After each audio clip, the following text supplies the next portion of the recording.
One to the September 27th, 2021 Park Board meeting.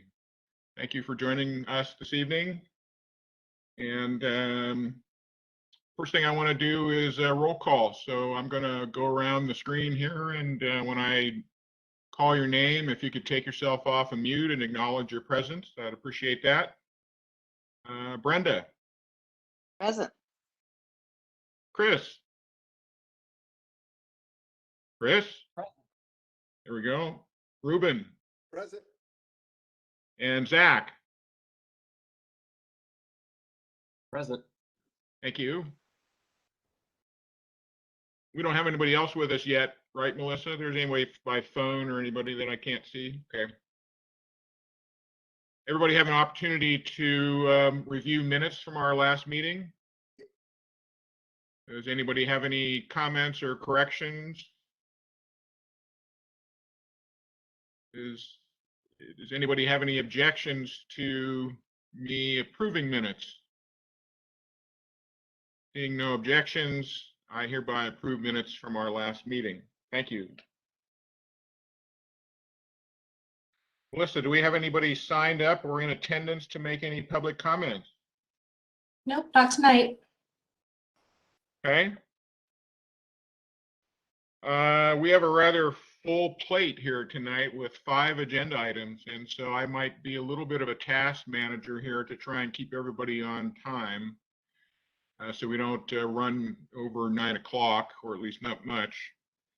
Everybody, we have actually 5 agenda items. Everybody has about 20 minutes to try and perform, and our 5 items tonight, we have a session on open government training, an update on Title 18, 2022 proposed budget, a wayfinding update, and Blackberry Park update. So with that being said, Tisha, it looks like we're getting a little ahead of ourselves here, but since you're here, this is your turn to shine. All right. Thank you, Brad. And Melissa, do you mind giving me presenter privileges real quick, and I'll pull up a few visuals. I think I can beat my 20 minutes, so give you some extra time on some of those other agenda topics. Give me just a moment here, and I'll share my screen with you. I might have a complicating question, which will extend your time a little. So. Okay.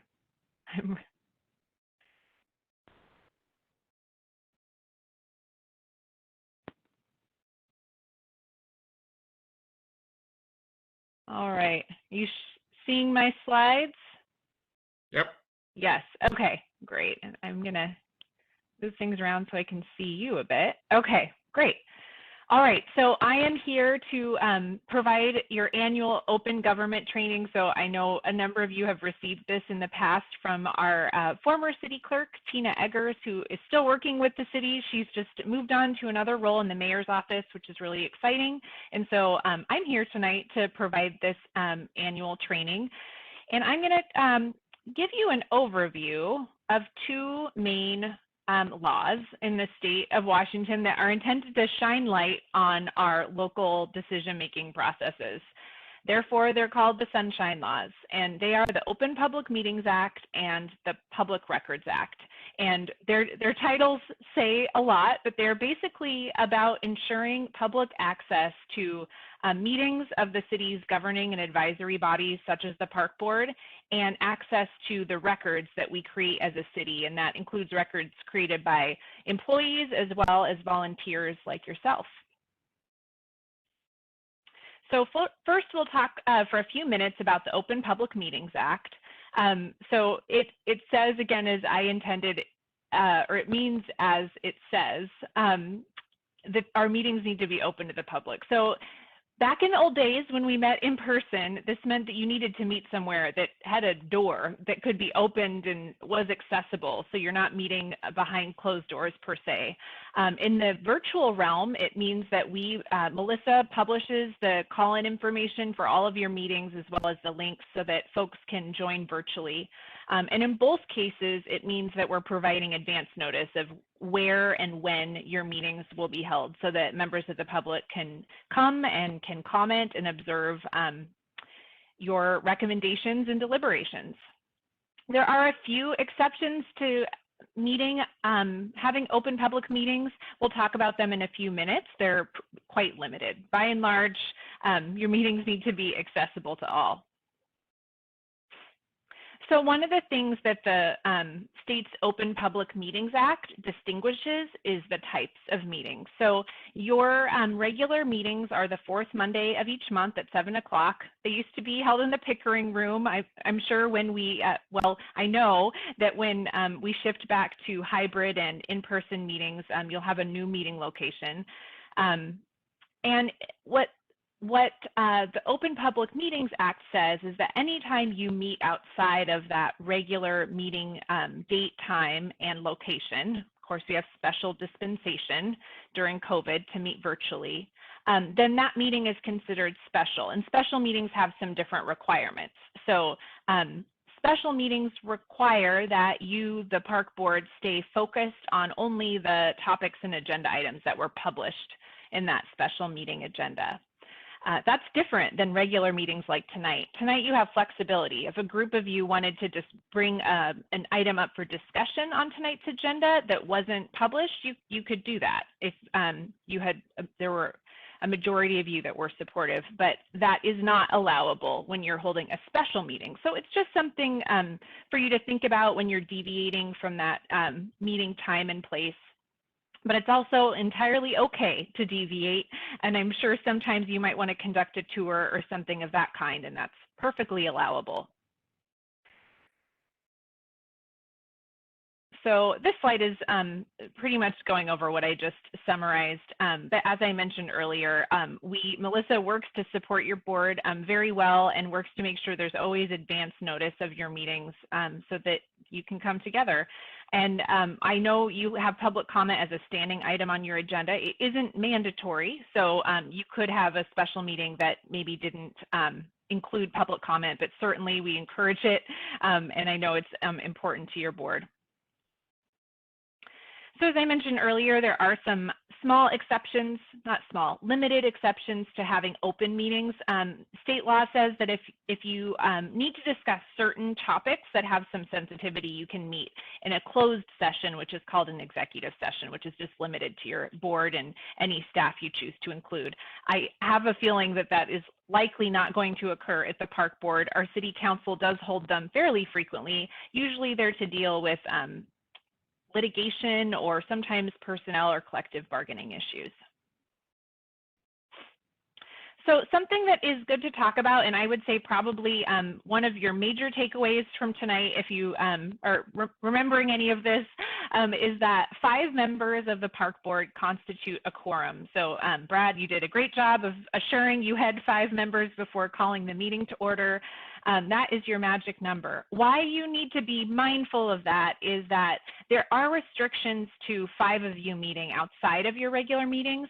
Sometimes this can come up if there's maybe a community meeting or other sort of topic of interest. There's some kind of forum or something like that happening in the community or regionally that a group of you are interested in attending. And so you will receive advice from Melissa, Jeff, or myself to limit those of you attending to fewer than 5. Because anytime 5 of you are together and anything related to the park board or the city's sort of planning or items that could come before the park board, it could be construed as a meeting under the Open Public Meetings Act. So we always encourage, if you want to have the board represented somewhere, or if you want to glean some information from one of these outside meetings or groups, that you send some ambassadors. So you designate 2 or 3 or up to 4 of you to attend and then report back to the full board. The other time you need to keep that number 5 in mind is when you're emailing. So we really want you to keep any decision making and deliberating. We want you to save that for these open public meetings and not be conducting any of that deliberation or sharing of opinions by email. So while conceivably it would be fine for one or 2 of you to do that, my advice would be to just avoid it, minimize it as much as possible, and certainly don't reply all with opinions or thoughts on something that you get emailed about. You can relay a viewpoint to city staff, or you could reach out to one park board member individually. But if you start generating emails that are sharing opinions, that can also be construed a meeting, a serial meeting, it's called. So just be mindful of that. If you have information you want to share with your park board members, I encourage you to send it to city staff, and they can disseminate that for you to really help separate you from inadvertently relaying things and dialoguing with other board members. So as this slide says, the state's law is construed very liberally, and so even though it's technically limited to action by the board outside of a meeting, that has been interpreted to include discussion outside of a meeting, which is why we want you to be mindful of the quorum. This does not mean that you can't have a social gathering and just talk about the weather or your family or other things outside of park board business. So one of the reasons we're providing this training, as I said, it is a required aspect of serving as a member of one of these one of the city's advisory boards, but also there are some penalties that you would be personally responsible for if there was a violation of the Open Public Meetings Act. So we want to make sure that you're informed and educated and avoid any pitfalls. It also, if there was found to be a violation, would negate action taken when that violation was occurring. So secondly and lastly, I'm going to talk to you for a few minutes about the second of the Sunshine Laws, which is the Public Records Act. What this means is the city has to keep all of our records that document city business organized and accessible by the public, or frankly anyone who requests them from us. And what's important for you to know is that any email that comes to and from a city account, including your distribution, your park board distribution list, is captured by the city. At this time, they're captured in perpetuity, and in fact, communication received to and from the park board is valuable from a records perspective. So it may be kept forever. So it's just important for you to know that. It's important for you to know that if we received a public records request that might encompass communication by the park board, that we would be providing those emails to the requester. It also means that, assuming, I'm sure you're using a personal email to receive your park board communications, and so it would mean that there's a possibility we could ask you at some point if you have any emails related to whatever request we got, and would be asking you to provide those to us. My assumption is that by and large, you're copying city staff on your emails, so they would have a copy. But it's a good thing to maybe keep your park board related emails isolated so that if you needed to access them, it wouldn't be too labor intensive to locate them. If you're keeping notes or other materials outside of the published agenda materials, I'd encourage you to destroy those when you're done with them and you don't need them anymore, or keep them organized so that if we needed to ask you for them, you'd be able to locate them. So again, most of the records that you deal with are provided by the city and included in your published materials or sent to you by email, so you don't need to worry about retaining those. It's really anything that would live outside of those systems or processes. And the last aspect of this, and Zach, I think you actually might be the only new member who may not have filled this out yet, but the city does have an ethics policy, or an ethics policy, and we ask you as volunteers to read through and submit the code of ethics. And so I'll go ahead and share a link after I'm done with this presentation so that you can view the policy and submit an attestation for that. And that is the last of my slides, but I'm happy to answer any questions that you have about anything I covered or anything else. So I have a few things actually, and I'll go first because I can, I guess.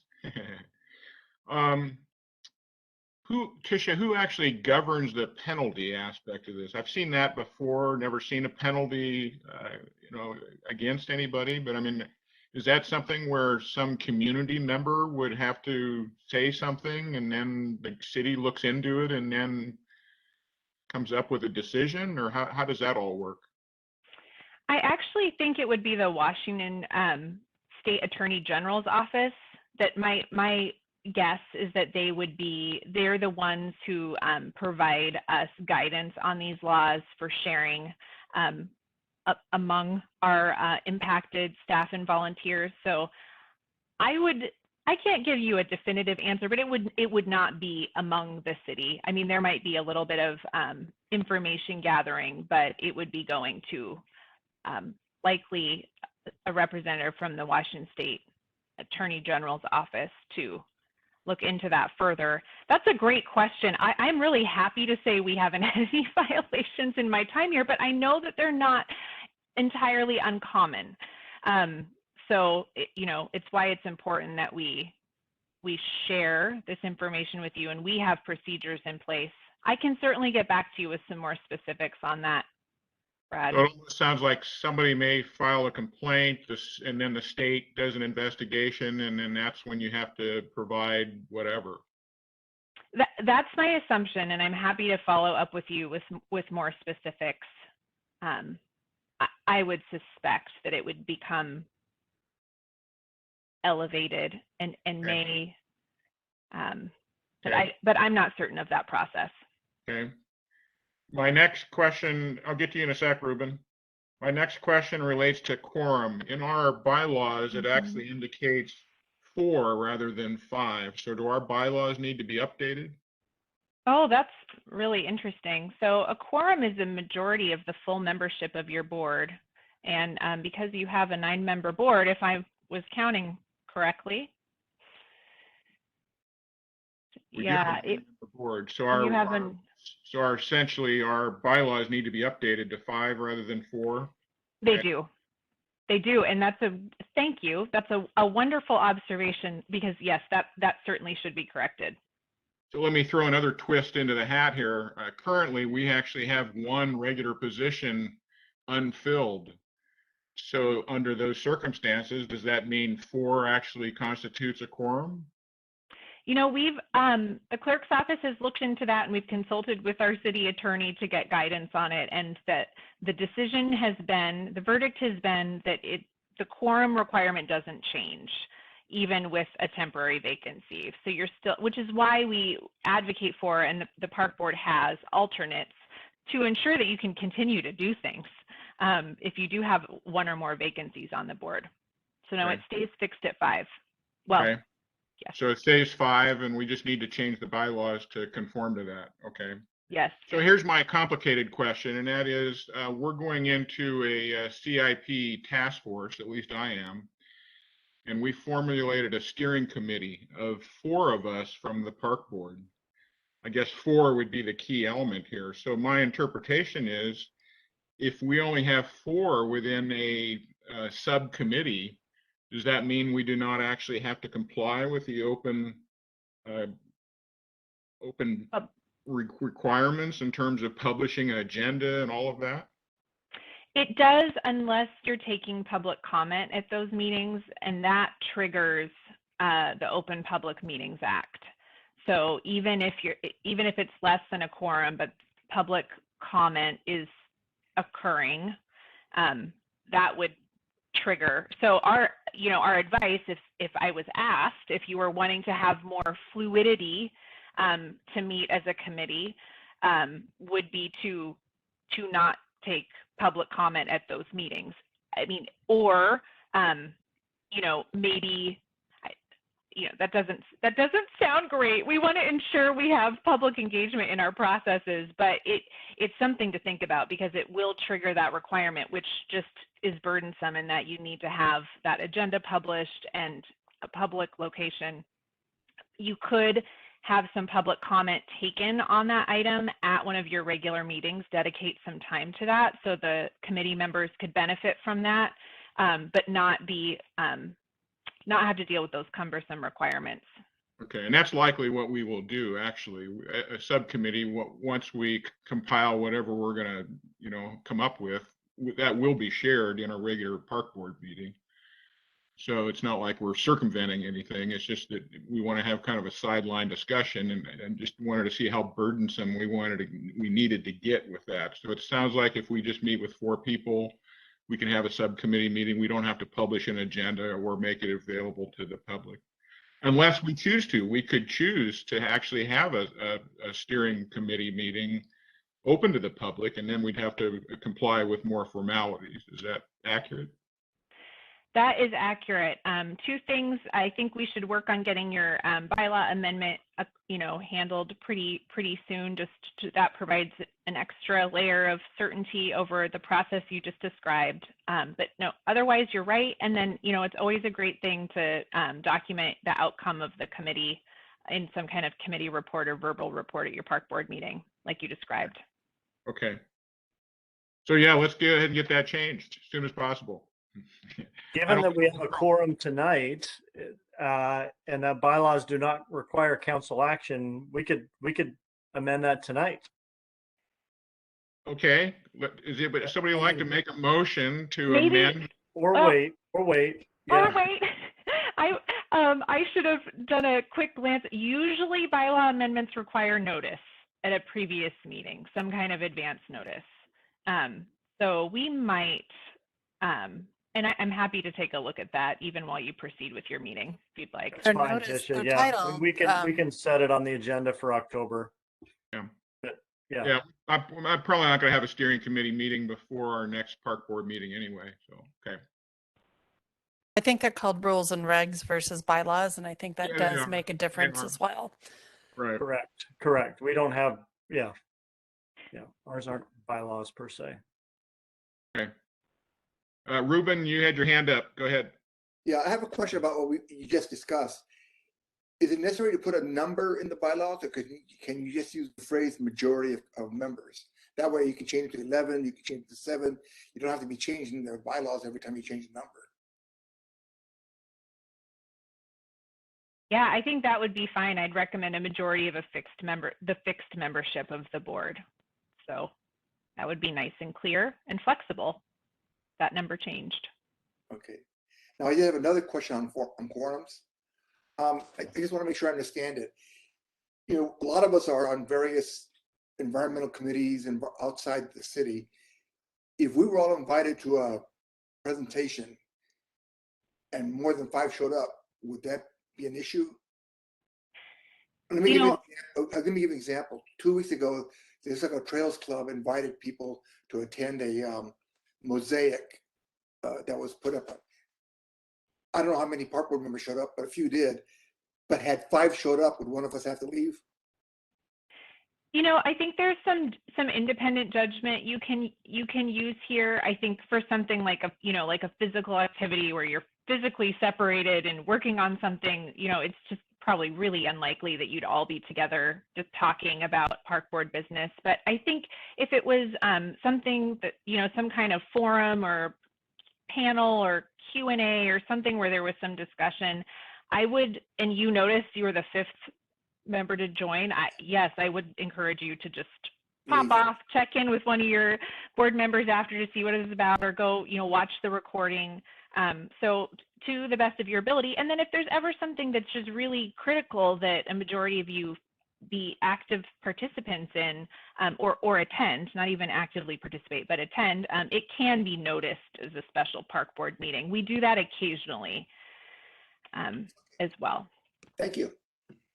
It's a great question, Ruben, and a good example of, if any of you ever have doubts, and you're right, the great thing about this community is you're all invited to so many things, and there's so many nonprofits doing wonderful work that if you ever have questions, bring it up to Brad.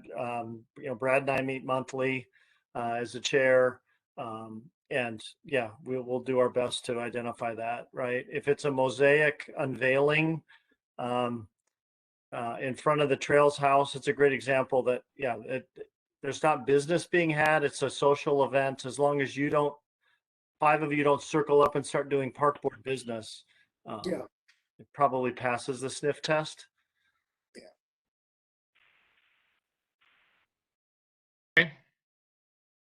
all very helpful.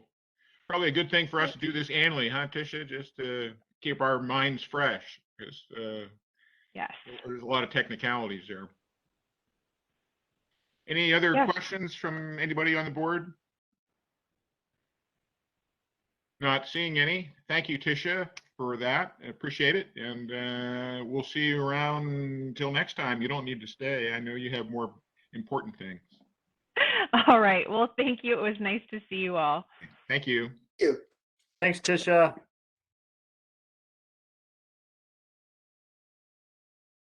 Jeff, you have an extra 3 minutes. Wow. You take 23 minutes on this Title 18 topic, so have at it. All right. Well, I think we might save a few minutes here as well. Good evening, everyone. A number of you were able to join in the joint special meeting. There's another example, the joint meeting with the Planning Policy Commission earlier this month on September 9th. This is really just intended as a follow-up from that conversation. Unfortunately, the Community Planning and Development Director, Minnie Dollywall, was not able to join us tonight. She is going to be able to join us in October. Really, it's just another opportunity to hear feedback from all of you. So rather than pulling this from the agenda, as Brad and I discussed just before the meeting, we thought it'd be a good idea just to open it up for discussion for any of you who are there. I will start with, Title 18 is one section of the city code, and it's a really complicated section that deals with development. It's the city's development code. Any of you that were there at the meeting can attest, it gets pretty complicated pretty quickly, and it's not normal business that we oversee. So this work is going to really run through at least another 12 months. It's a long journey and a long process that the planning department and the PPC as their advisory group is overseeing. So there's opportunity still for multiple touches throughout this process. So I'm just going to, I guess, open it up for any feedback, thoughts any of you that were there have, and then really more of an open-ended question of how might we, how can I, as Parks Director, help advocate for vehicle or vehicles for you as residents, and also as an advisory group for parks, lend voice and lend influence, in particular to the sections that sort of pertain to parks, and those sections at the meeting on the 9th were broken down into code specific to landscaping and landscaping requirements that might be placed on developers, code as it pertains to trees and either tree retention on a site that a developer wants to build, or tree protection, and then thirdly, code as it relates to park and open space requirements. So perhaps a dedicated park space that a developer might need to provide on site, and or contribute impact fees, for example. So with that, those of you that attended, what were your thoughts?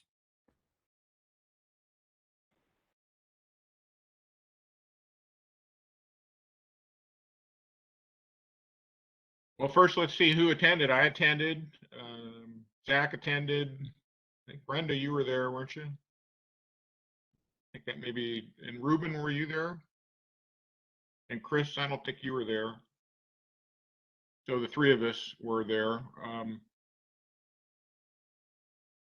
I guess my comments about it were, we're not really, I think I mentioned this to Jeff, we're not real policy oriented people necessarily, certainly not as much as PPC is. And so I think to some extent we were just trying to get familiar with the process more than anything, and look at things more broadly.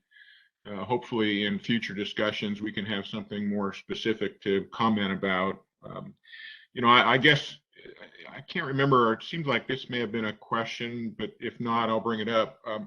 It would really be nice if PPC had some specific questions that they might want specific input from the park board. that way we could have an opportunity to maybe even have a discussion in one of our park boards, so that we can have somewhat of a collective input to provide to PPC, because as it stands, it's a pretty broad document, and since the park board is not that familiar with the document and or familiar with how PPC operates, it can be a bit overwhelming in terms of where somebody might feel appropriate to step in and make some kind of a comment. So I guess specific questions from PPC might give them some of the input that they might be seeking. That's really helpful feedback, Brad. I would agree. And even to the point of, if Minnie's coming again for a conversation in October, opportunity to provide you all with some pre-questions that are a little more specific than just, again, what can sometimes be really broad questions that are hard to boil down. Right. Yep. Brenda, you had something?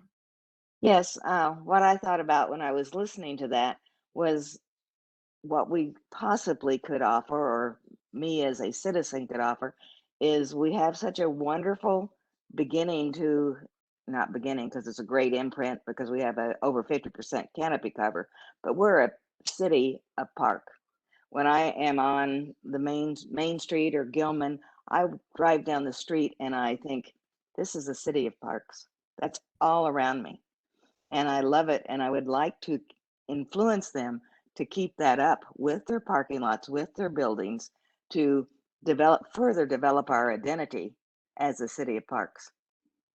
And I think we see that on our signage, we see that all over, but let's keep encouraging that.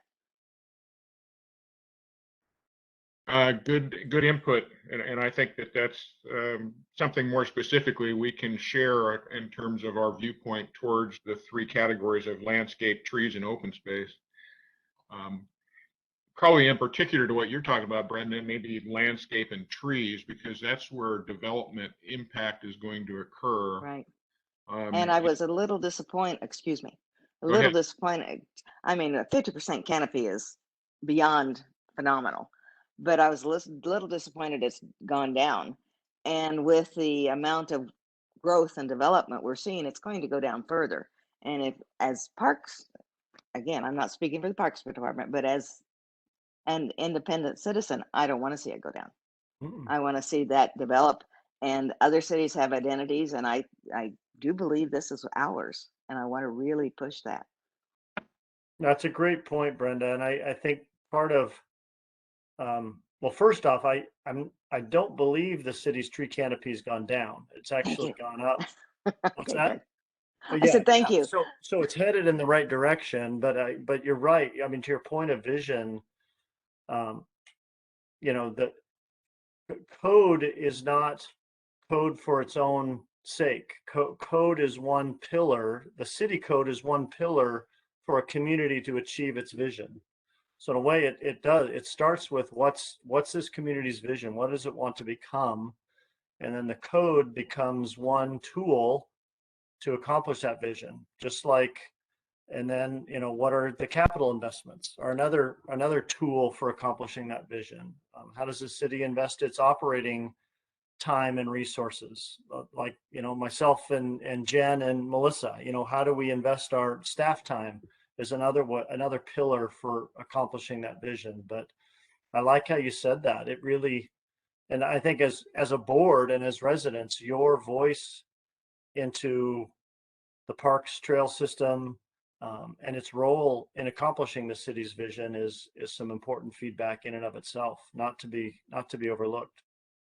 So maybe we need to add to the acronym of Trail City to be Parks and Trail City. I like that.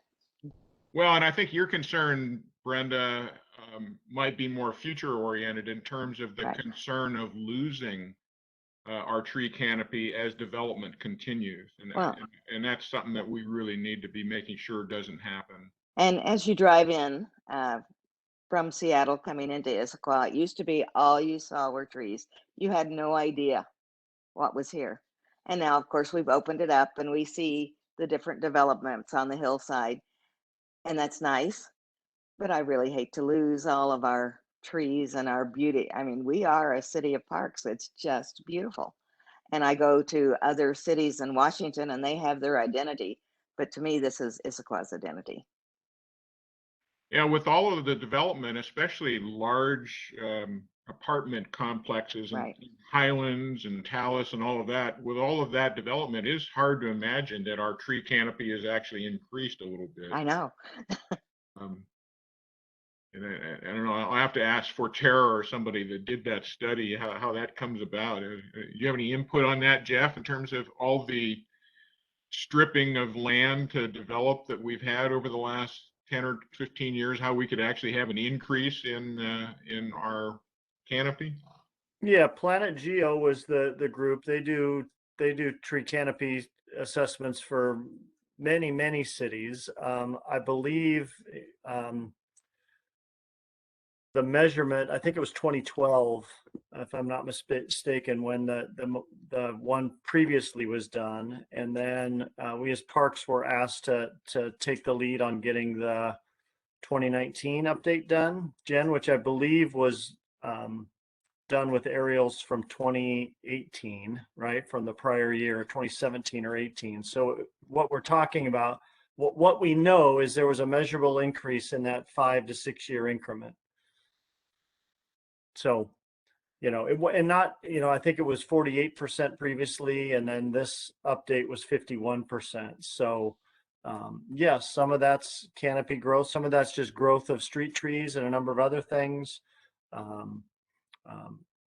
So, yeah, it was a definite 7-year span between, because even the 2012 used 2011 right. data. So it was a 7-year spread to get a 3% canopy increase. And the vast majority of that was found within single family residences and right of way street trees. Made up the most of that growth. So does that mean we don't have data prior to 2011? We had not, correct, we had not done a tree canopy study prior to that. Oh.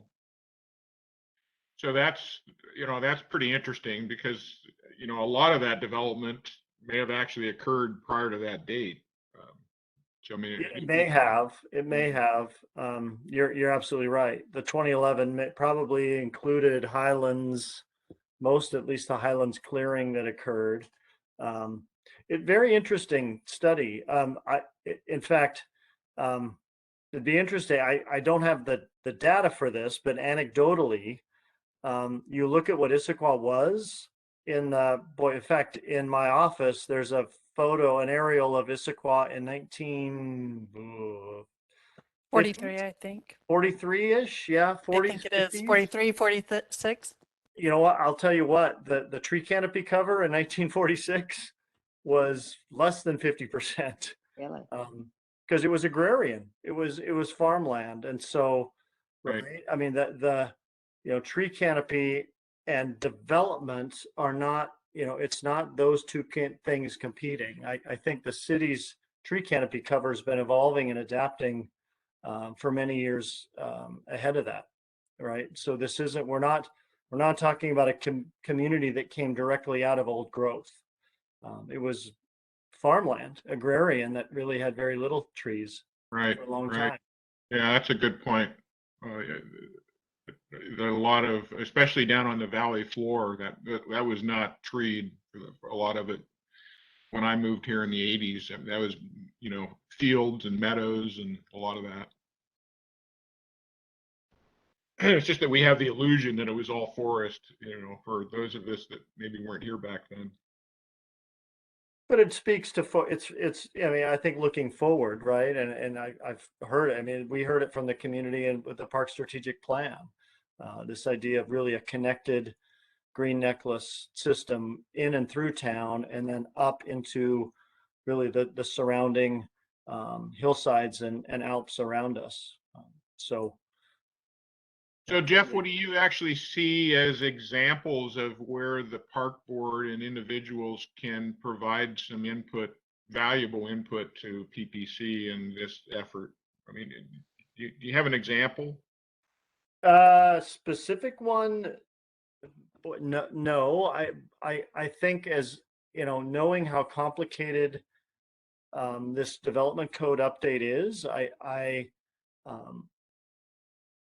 I would really like to see opportunities for you to respond to specific questions. I agree with your point prior, and then I think also opportunities to speak to your vision as a park board, but then also as individual residents, and then allow and understand that it's going to be up to the consultant team and the and staff who are doing the code update to decipher that feedback and understand, okay, some of this feedback is going to be accomplished through capital investments. Some of this feedback is going to be accomplished through, you know, operational priorities, and some of this feedback is and vision is going to be accomplished through development code. So in a way, letting the experts decipher what's code related versus others, as opposed to expecting even me. I'm not a code expert, right? But we're not, you know, collectively the group on this and on this meeting, we might not decipher and know exactly what's going to be accomplished through development code. You know, so almost I'd like to see a mechanism or a way for all of you to provide feedback and not have to try and decipher or know what's code related and what's not. Does that make sense? It does. So I mean, more broad comments like what Brenda mentioned in Yeah, terms of exactly. the vision of parks, you know, as what we want in the city.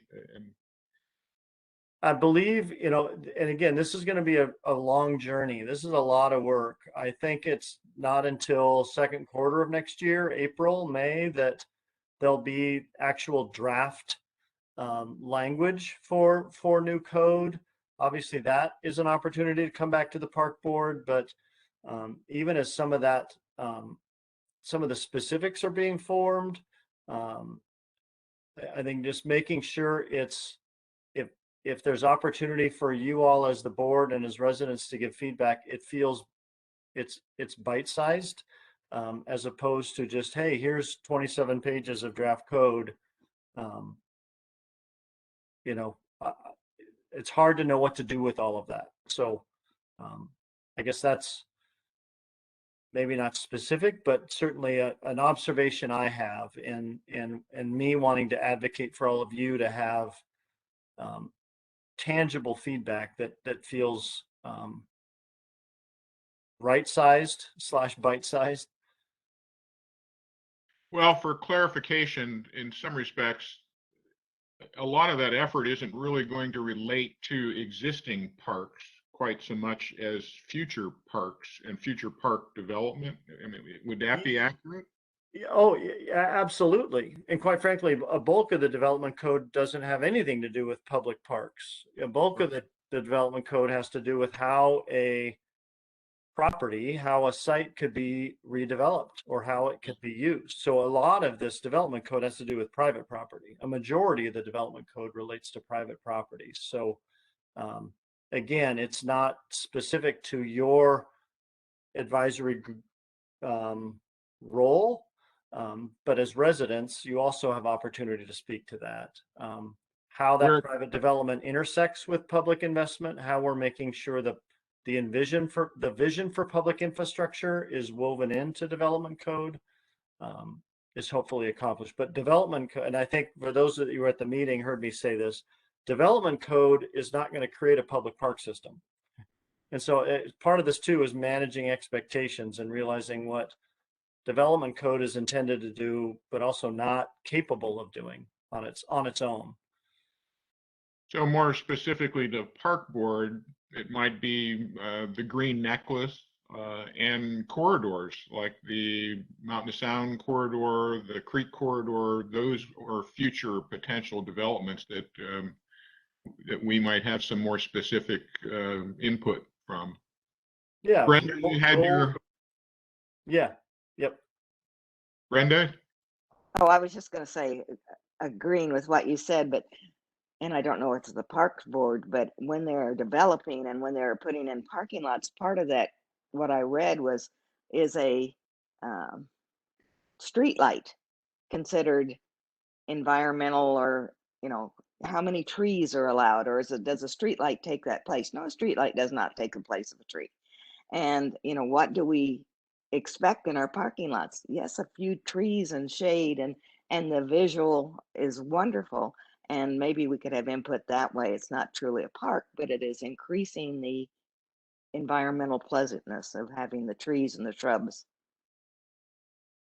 Very good point. Any other questions for Jeff or comments regarding Title 18? And you said Minnie's going to be with us next month, right?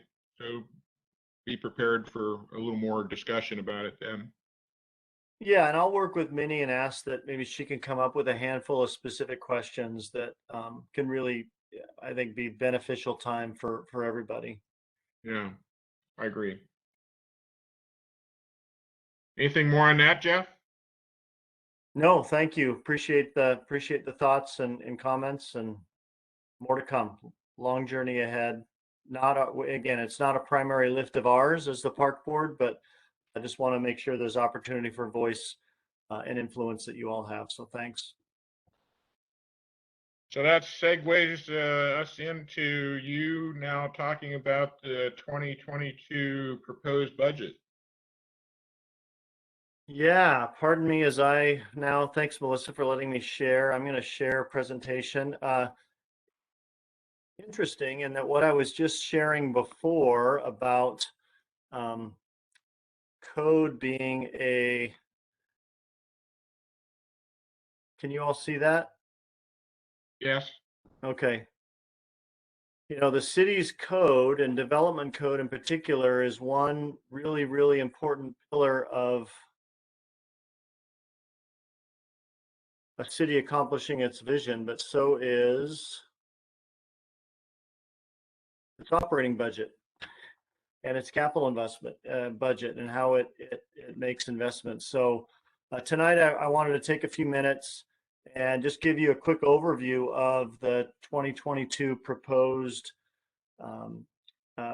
budget that was just presented to City Council. I put together this presentation just to give a quick overview of the link. Included in the agenda packet was the link to the mayor's proposed budget that was presented last week on September 20th to City Council. So annually, the budget's prepared by the mayor. I, as a department head, and other department heads, and all of us as city staff, in essence, work for the mayor. The mayor is, if you will, the head of the executive branch for going to our grade school civics lessons. So the mayor and the executive branch prepares the budget. That budget's then handed off to the council, who's the legislative branch, for them to ultimately approve and adopt that budget. So the handoff, we spent a lot of time this summer and pretty much every summer putting together a proposed budget that's presented to the mayor.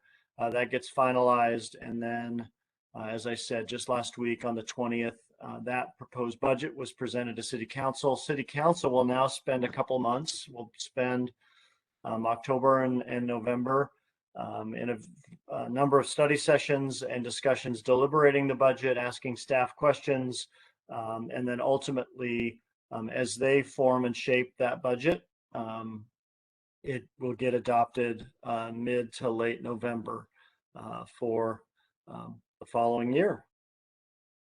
Nope, I went the wrong direction. Forgive me.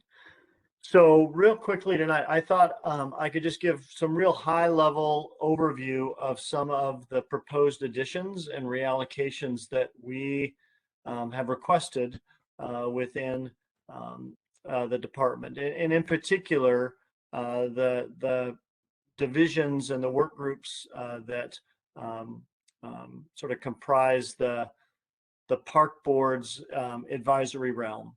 So also in our department is human services, We had a number of human services requests. Also in our department is arts.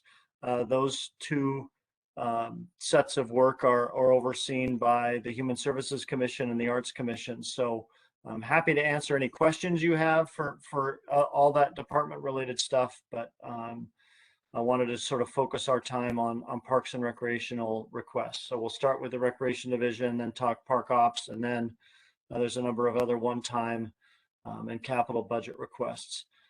Before I jump off this slide, though, I do want to note another division and work team that's existed in our department for a number of years, Facilities Division, and this is the facilities group that oversees all city facilities, so not just facilities that we're a part of.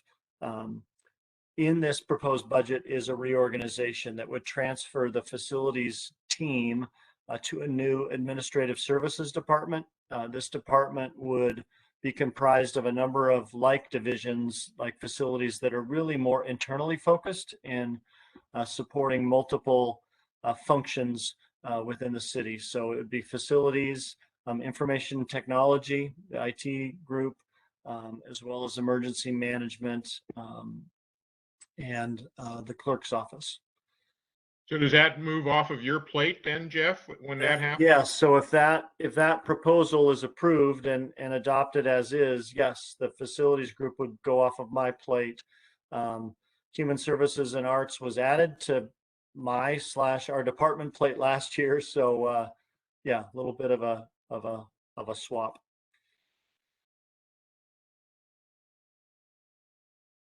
Sorry, I keep going the wrong direction with my clicker there. So within recreation services, again, some high level notes on some of our requests.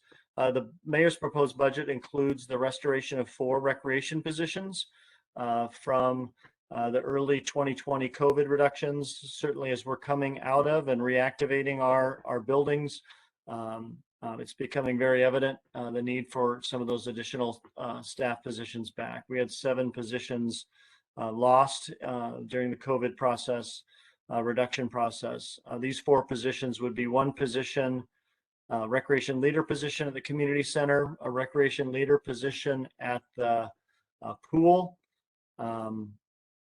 and a recreation supervisor position at the senior center, and then as well a administrative position at the community center.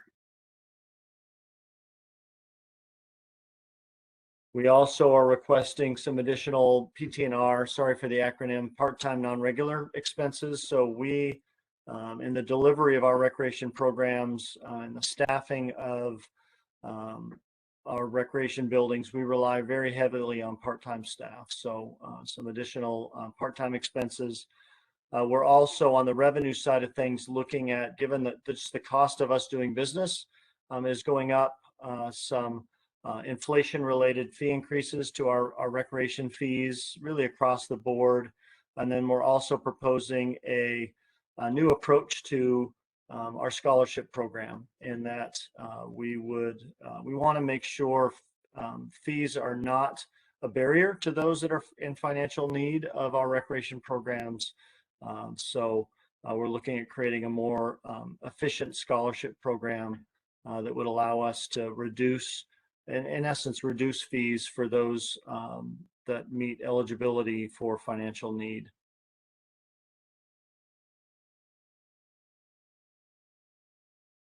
Within our park operations team, we also are certainly seeing the need for some additional resources. So within the mayor's proposed budget, we have an additional park operations worker 2 position.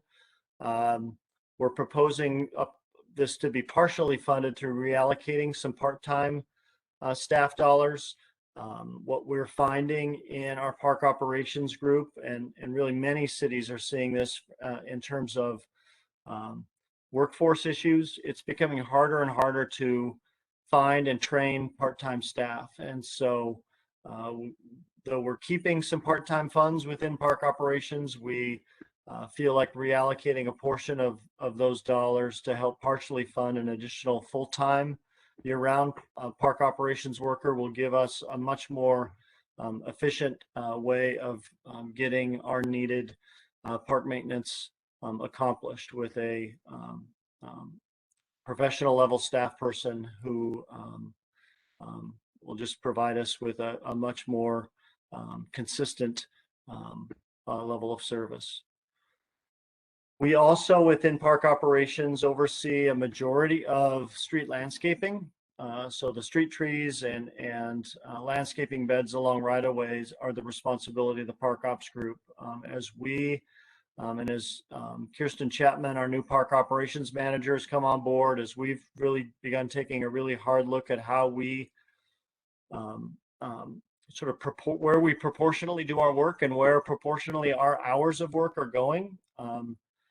We have a lot of hours of our full-time staff that are spent on the right-of-way. We'd really like to pull those hours into our parks, into our open space, and into our trails. And so what we've are proposing, and what the mayor's proposing to the council, is contracting our street landscaping. So we as park operations would still oversee it, but we'd be overseeing it with contracted work, thus allowing our full-time staff hours and skills and resources to be spent within our parks, our open space, and our trail system, where maintenance work is really needed as well.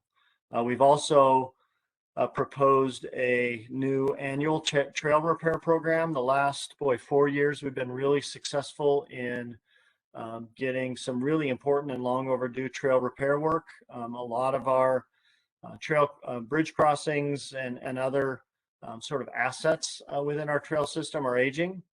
And so just understanding and realizing every year we need to annually invest in those assets and replacing those assets. We've also proposed some funding to do our next version 2.0 of our trails map. Very successful, popular trails map that we initiated, I think was completed in 2017 or 18, is ready for its first update.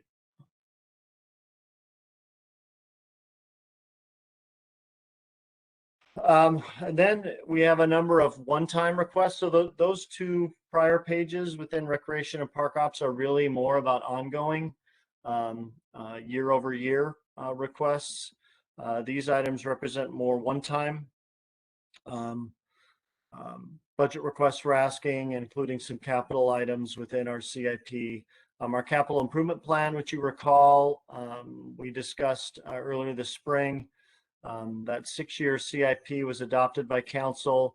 The first year of that 6-year CIP is the 2022 year. Those 2022 projects, are now what make up and comprise the proposed capital budget for 2022 that council will be discussing this fall.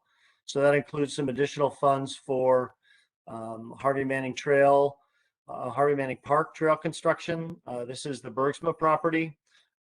We have been working with some of our partners with Washington Trails Association and Mountains to Sound Greenway to design some trail corridors within that 33 acres.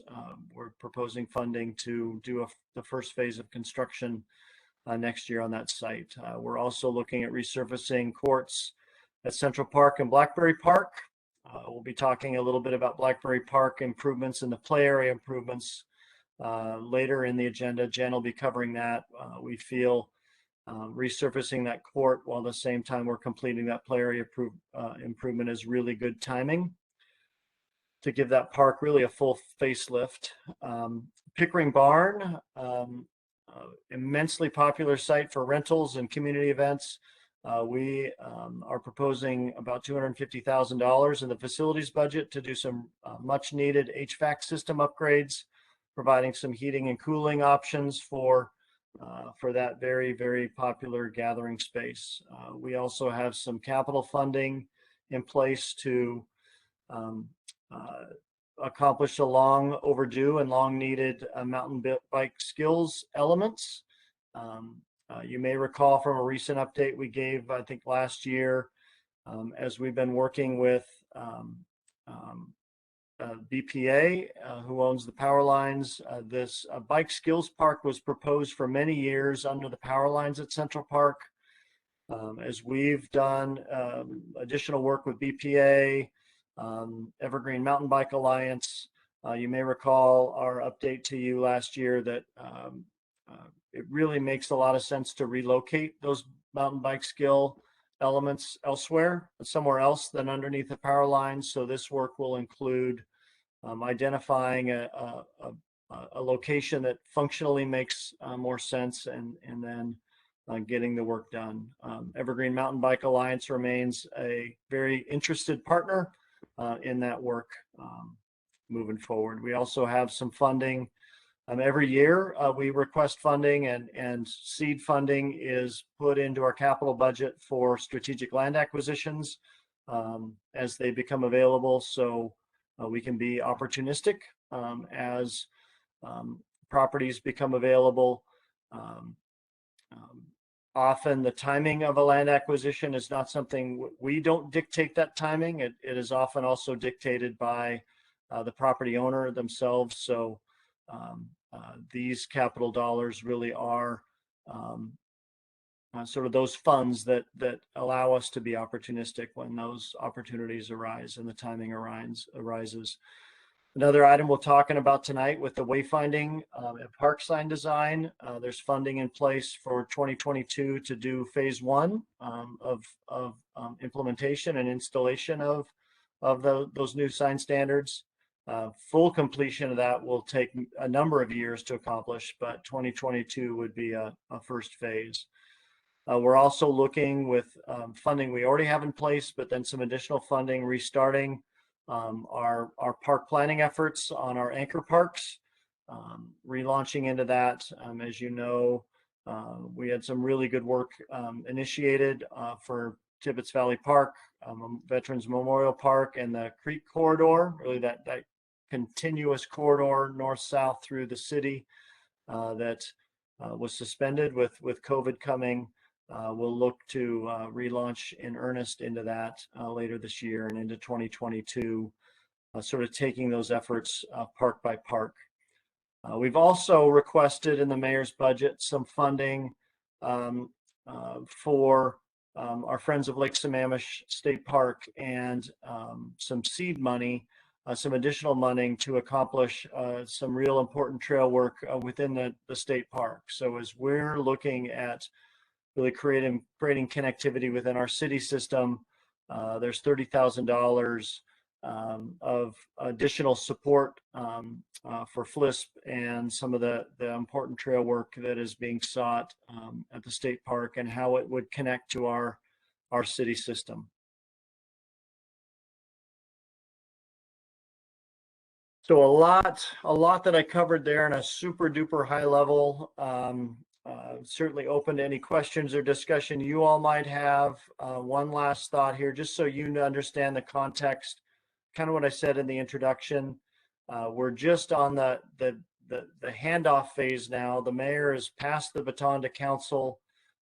These budget study sessions are coming up, beginning, in fact, with a discussion tomorrow night, September 28th, then 2 additional meetings in October and another one in November, where council will really start to dive into their questions. I just wanted to give you this update as park board. Wanted to just get feedback from all of you, and then as that process ensues, if there are maybe questions that come from council or things you might be interested in as a board, I'll do my best to keep you apprised as that deliberation process gets underway in the coming months. So with that, I will stop sharing and open it back up and see if there's any questions you all might have. So Jeff, as I get more into the fiscal aspect of what the park department does here, and it's my understanding from our first meeting that we just had last week that the capital improvements in parks for 2022 and 2023 that are in the CIP are already funded. Is that accurate? They're not funded as in adopted by city council. There is revenue, there's projected revenue that would cover what's in the CIP for 22 and 23, but they're not funded per se until annually the city council allocates those capital dollars. So when you go through the selection process of 2022 of that list that you just provided, I assume that you look at the projected revenues that come from a variety of different sources, whether that be impact fees or wherever, and then you analyze that when you come up with your budget recommendation for that list. Is that how you go about forming that list of what is likely to be funded? Yeah, well, we don't control the revenue, so we don't know what's funded. We work with the adopted CIP, that adopted 6-year CIP, and those revenue projections. So as we're working with the finance department, we take a direct look at what was approved for the capital improvement plan in that year, and that is what is requested to be funded, because it's known within those revenue projections to have funding available to get it done. So the CIP, I guess what I'm saying, and I'm not trying to make it opaque, but the CIP itself is not a budget document. The CIP doesn't put money to those projects. The CIP is just a planning tool to say, hey, we think we have money to get these, 2022 and 2023 projects done. And then the council will ultimately adopt or will actually allocate the money when they adopt the budget. Okay. Ruben? Yeah, Jeff, I was just wondering if you have a particular night that's already been assigned to you for your budget presentation. No, it doesn't work that way. So council will, I think tomorrow night, we'll begin to get a sense of what items and what questions the council will have. So they lead the deliberation process. So we're really there to respond to specific questions that they may have. Okay, so they haven't set aside a certain night for a certain department. No, it's not sequenced that way. It's more what do they want to dive into? What questions might they have for parks? It's changed, Yeah, it is a little bit different than perhaps a number of years ago. Yeah. So that means you need to be available at all sessions, whether you are called upon or not, then. Yeah, yes. I'm in the bullpen, so they might call on the crafty right-hander to come in or not, right? I don't know that I'm a crafty right-hander. Baseball reference, sorry everyone. Any other questions or comments for Jeff on budget proposal?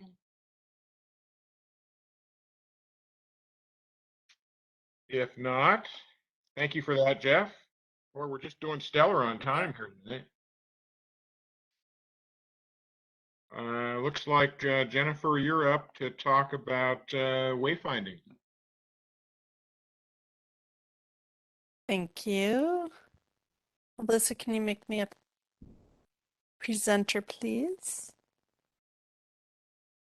So while she's doing that, before we get rolling here, let's see here. Trying to multitask. I'm not as good at this sometimes as I think I am. Okay, do you see that? Yep. All right. As you'll recall, last at our August meeting, hard to believe we're at the end of September already. At our August meeting, we showed some preferred concepts for our wayfinding design, and we received quite a bit of feedback and discussion from the park board regarding those designs. Some of the comments were the brown hills of the wayfinding signage designs didn't really feel right for Issaquah. You wanted to see some more texture on the hillsides and the trees themselves. There was some concern about the logo being white. There was also discussion about taking an artistic approach versus a realistic approach.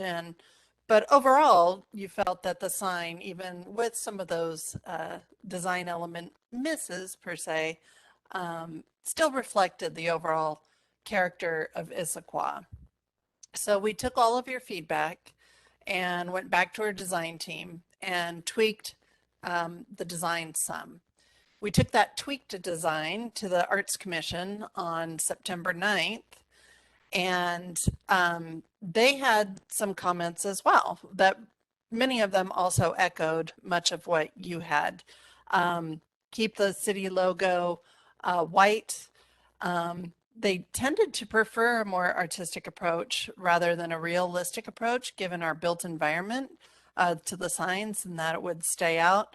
But overall, they felt that the sign design did reflect Issaquah's character.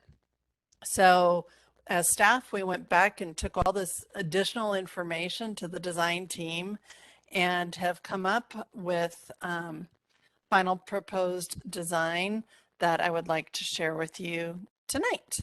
As you know, we have been seeking guidance from multiple bodies, and a lot of this work has been guided by our steering group.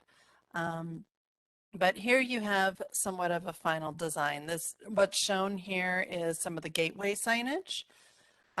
Again, remember we have Tiger Mountain, we have Grand Ridge down here in the bottom, we have Squawk, and then we have Cougar over in here.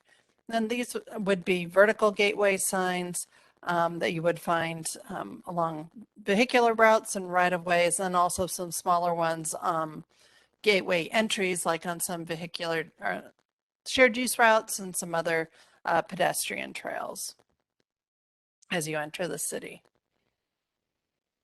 The next signs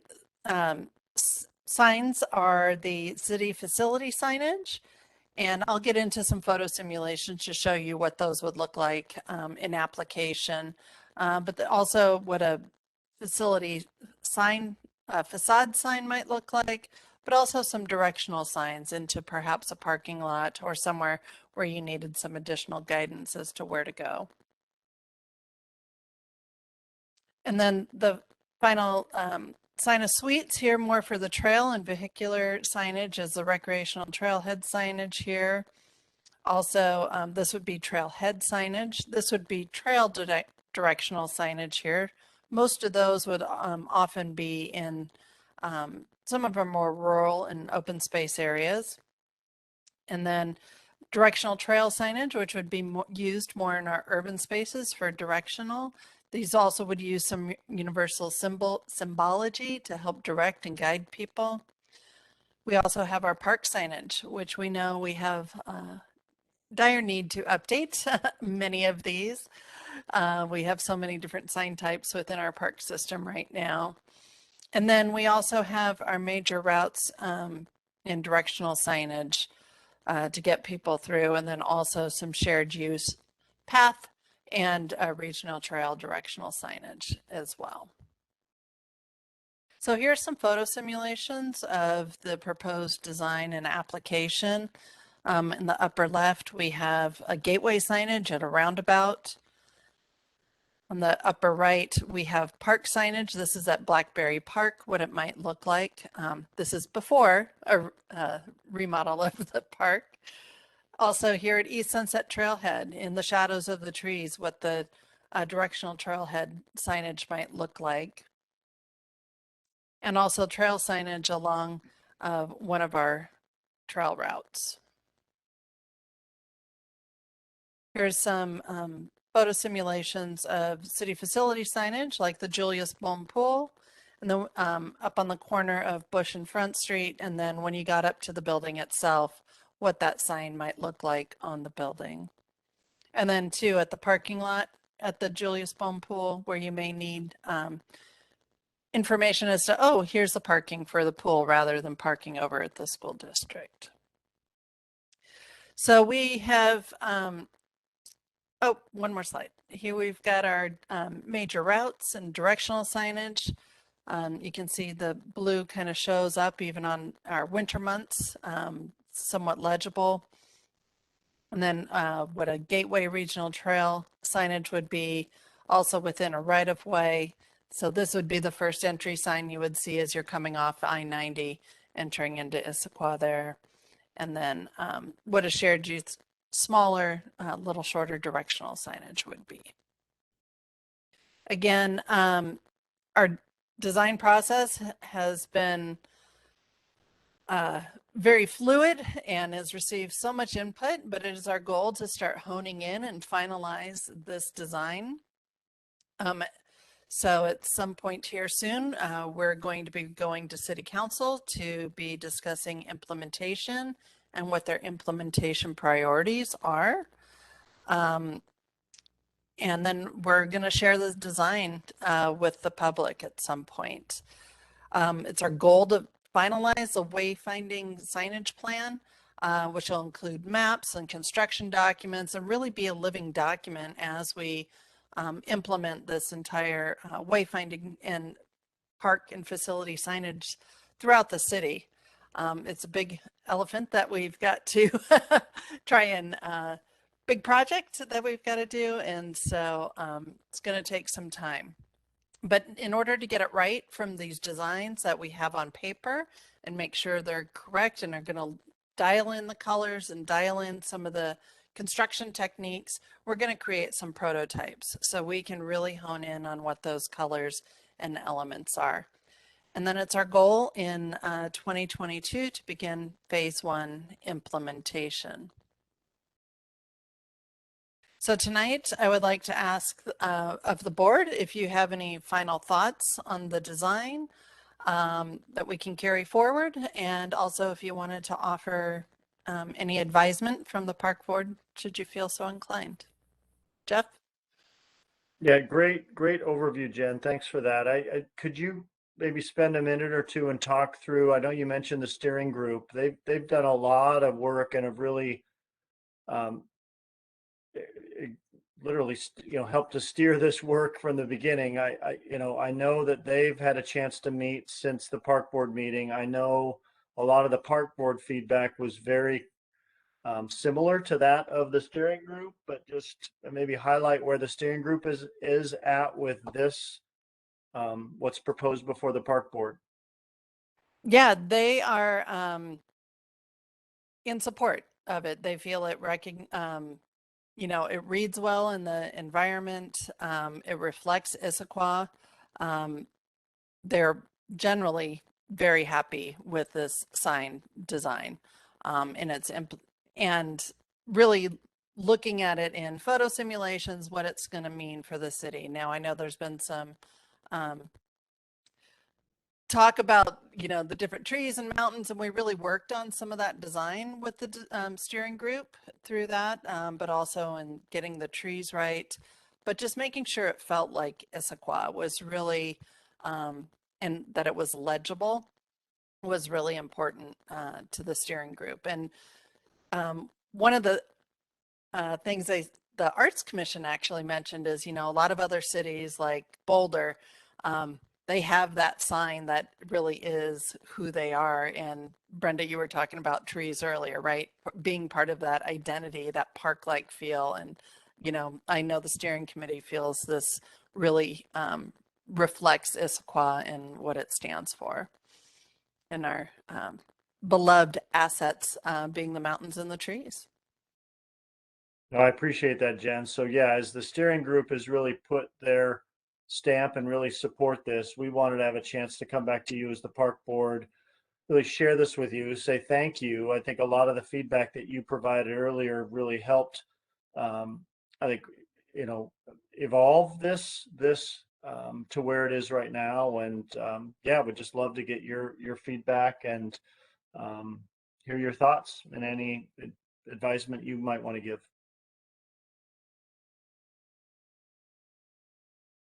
Ruben? I just want to say, I think it looks fantastic. I love the way it looks. I love the colors. I mean, I especially like that it's easy to see and read. So my hats are off to everybody. It's a really good job.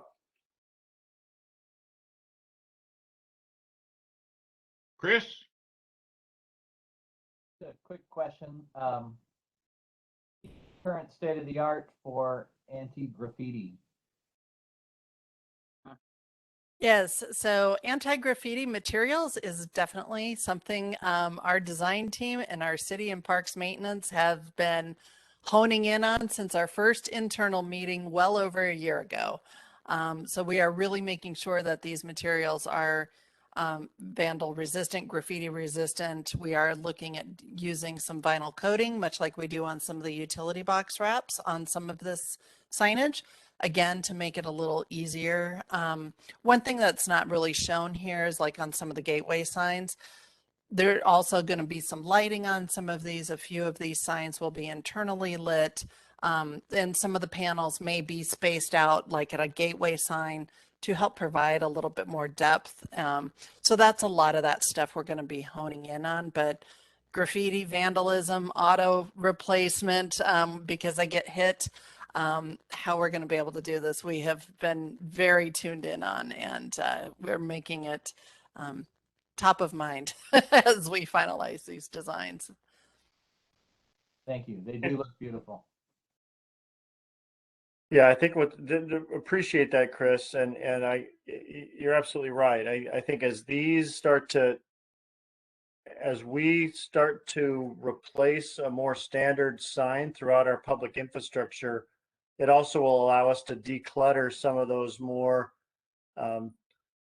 easily vandalized wood park signs and whatnot. So, creating graffiti resistance and this consistent look will also allow us to, I think, clean up some of our public space environment by removing some of those old signs as well.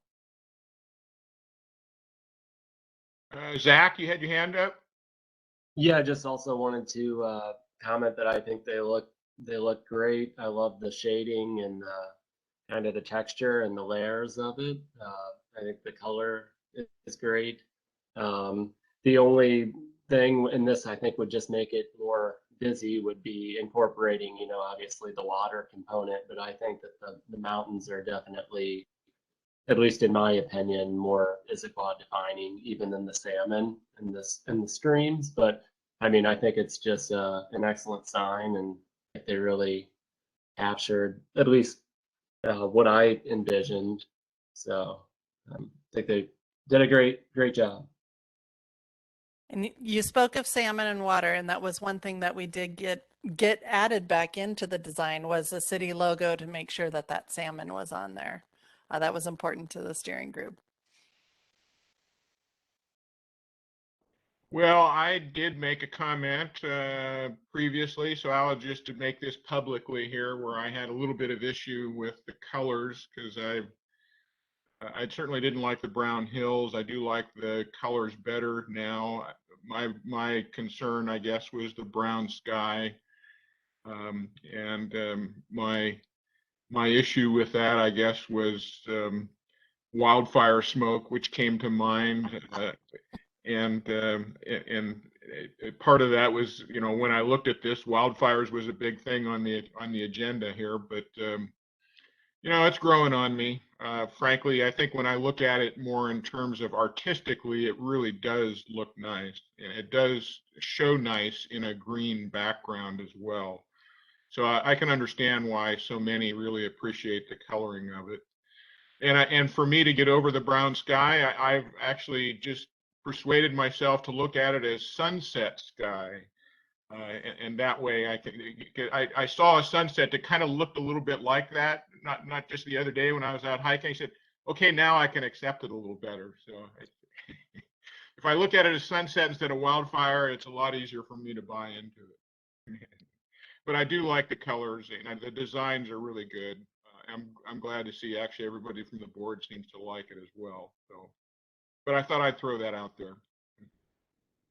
Well said, Brad. Thank you. Yeah, appreciate it. And I just echo certainly appreciation for the steering group. Jen, your work on this.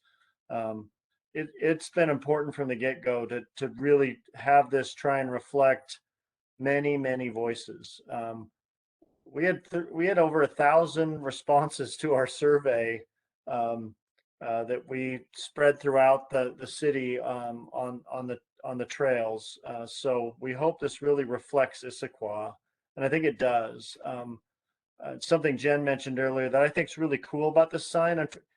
There's nowhere in Issaquah where you're going to see this silhouette because it's really a layered silhouette of Issaquah's 4 Alps. you know, if another city someday wanted to borrow the silhouette because they thought it was so cool, they would be taking Issaquah with them, because these are, you know, as Jen said, these are silhouettes of tiger, squawk, cougar, and Grand Ridge that make up that scene, and that's quintessential Issaquah, which I think is a really cool piece, a really cool element of this sign. Hey, Jen, one of my questions would be implementation. You mentioned going to start next year. So is the intent to start replacing signs, or actually put signs up where none exist as a priority? Great question. And that's part of the conversation we're going to be having with council as far as what their priorities for an implementation plan is. So we have 200,000 in the next year's budget to begin this work. And so we're going to have that conversation with council and see where some of their priorities may lie for doing this. We have some thoughts, but we definitely look forward to seeing what council direction provides us.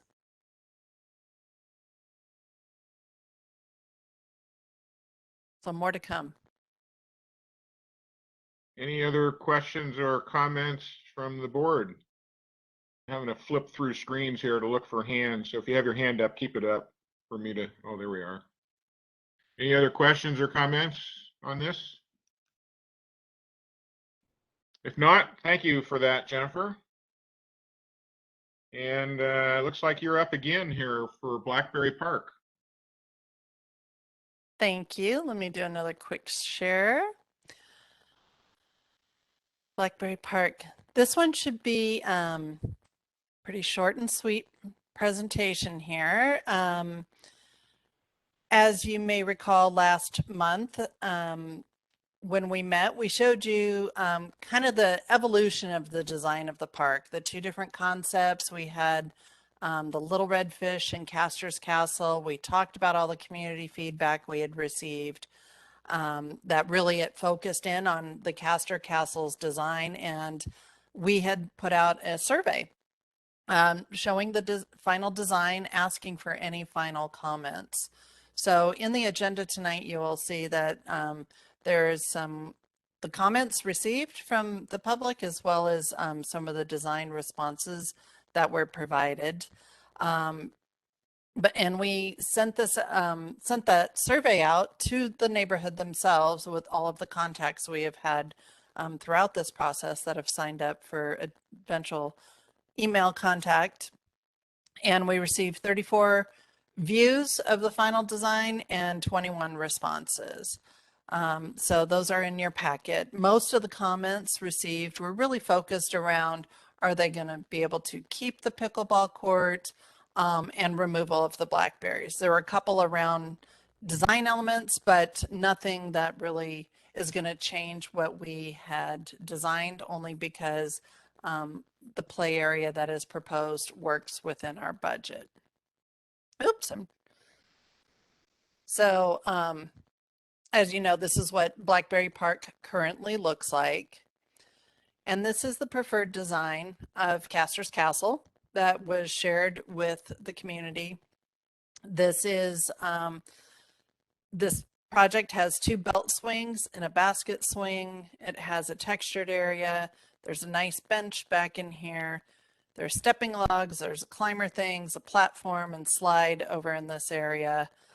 Some rings as well, new trellis.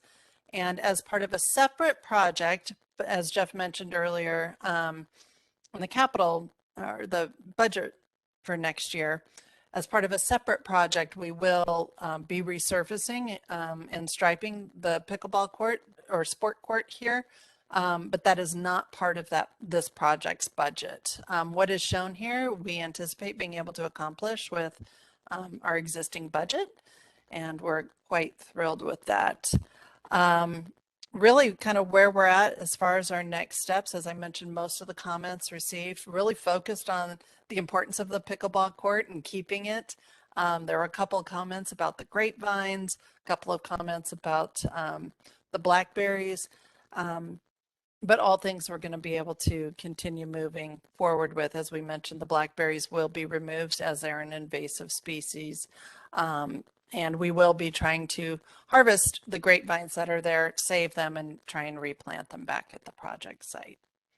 So as far as our next steps, we're finalizing a design package right now to be able to submit to permitting, hopefully here in October.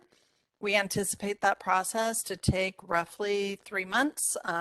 Hopefully, if they don't need additional information, it'll be shorter period, but if the additional information is required, then it may take a little bit longer.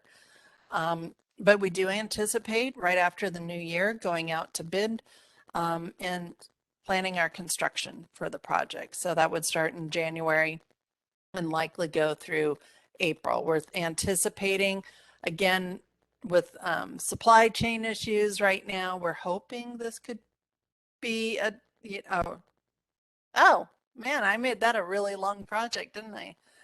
This is only going to take 4 months, not a year and 4 months. So my apologies.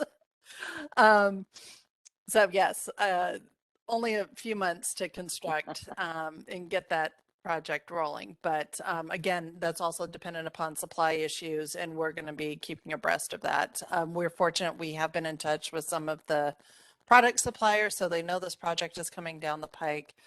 So hopefully we won't run into a lot of that issue with this project. But anyways, hopefully in early spring next year, we'll be able to complete this project. Again, 22, not 23. And any project updates will be obviously posted to the project webpage, and you can always email me should you have any questions. And again, this is your final opportunity as we try and finalize the design, submit a permit set to the permitting department for approval. If you have any additional discussion or advisement you would like to offer, we will certainly love to hear it tonight. Can you take that down, Jen, so I can see everyone? Of course. Any questions or comments from the board? Well, you know me, I always have to spout off with something.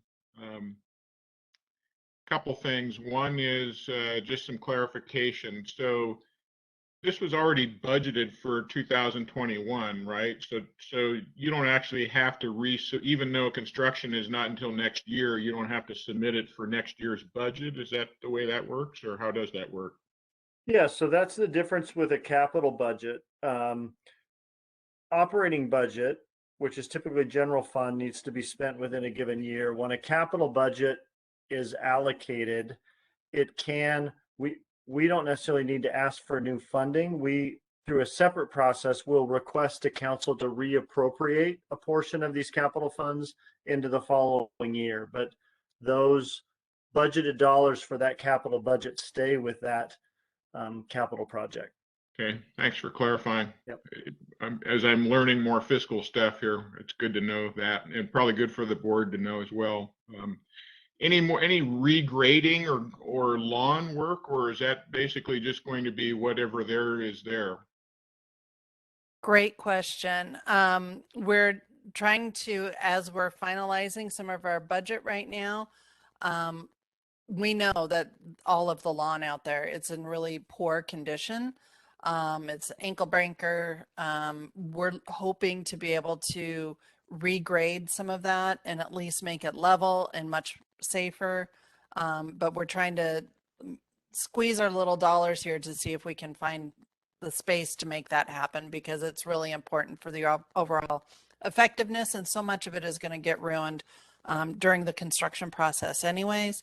Right. So we are going to, at this point, we're proposing renovating all of the lawn area. Good.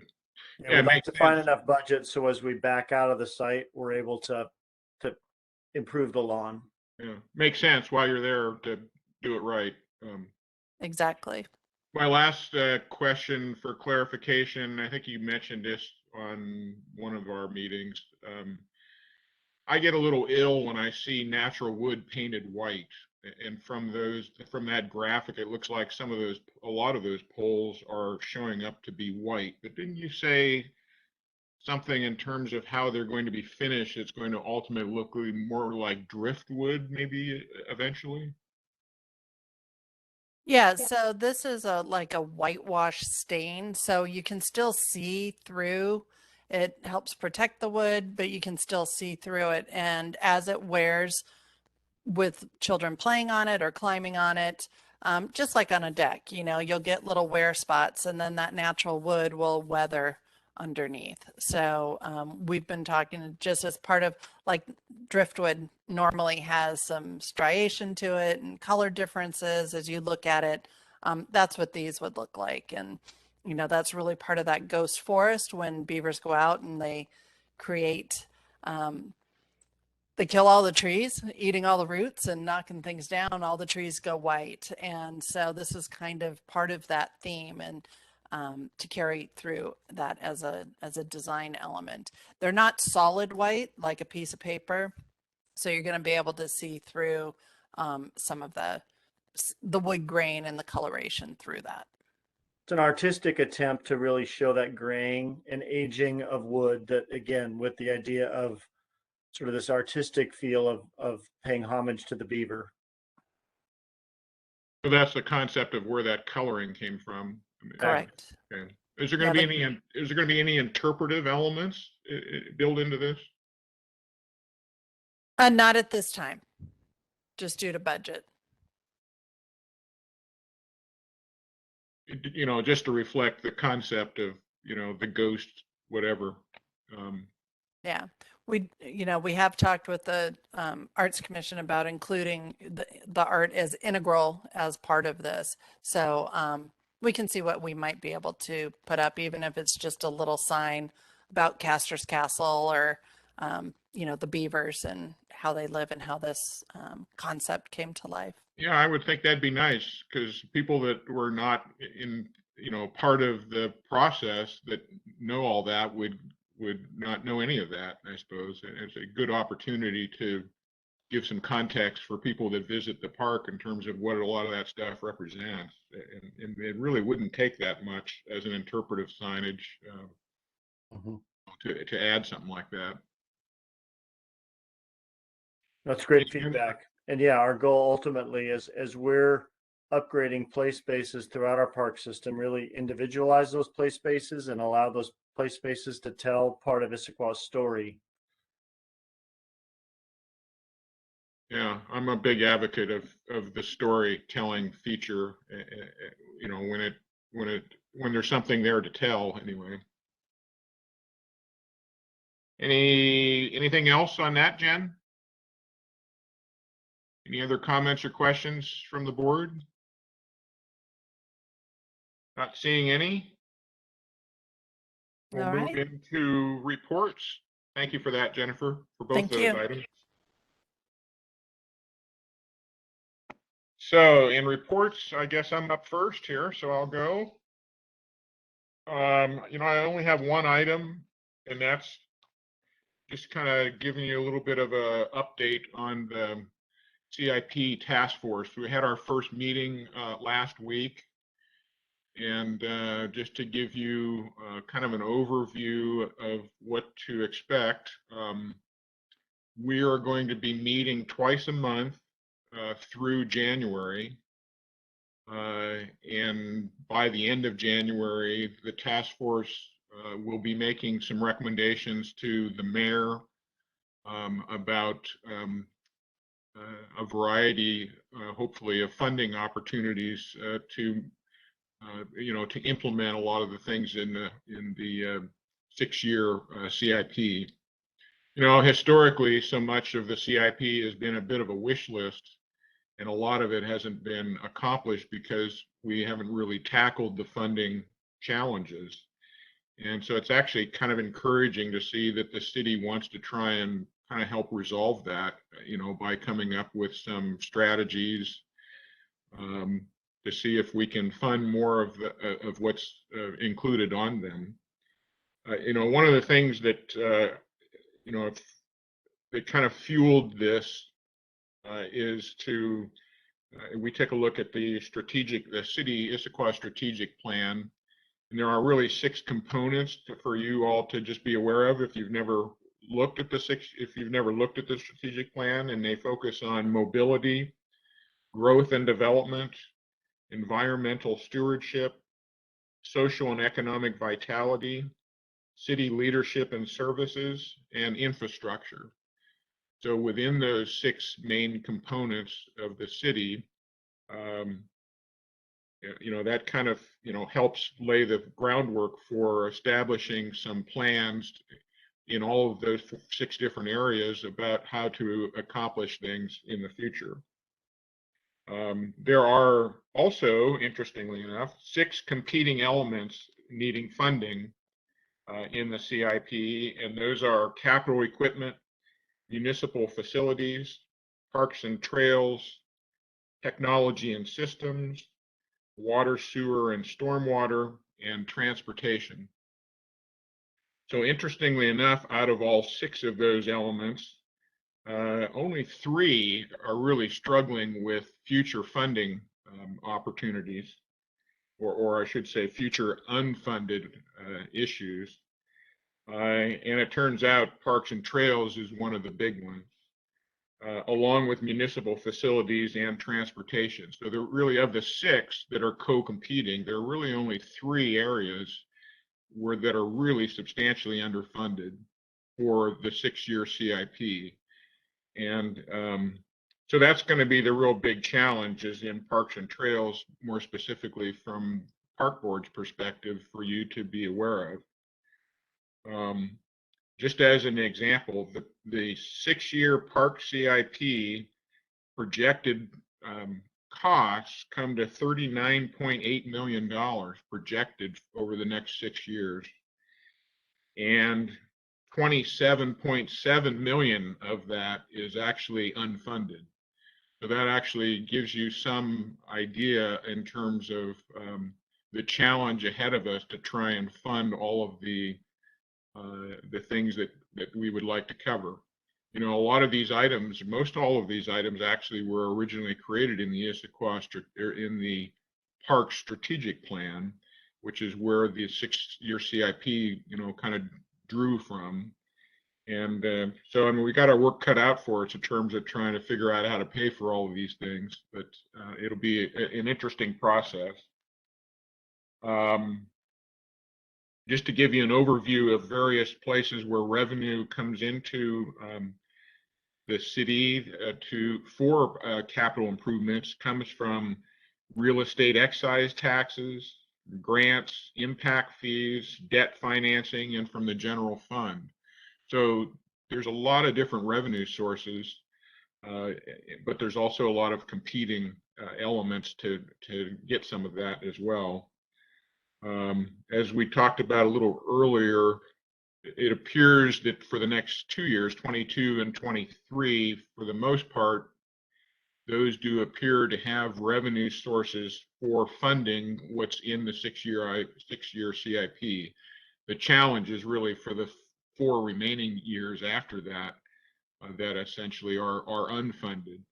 But that keeps, that keeps changing over time. So I mean, the CIP is redrafted every 2 years, I believe, and so when the time comes 2 years later, everything will be different to some extent.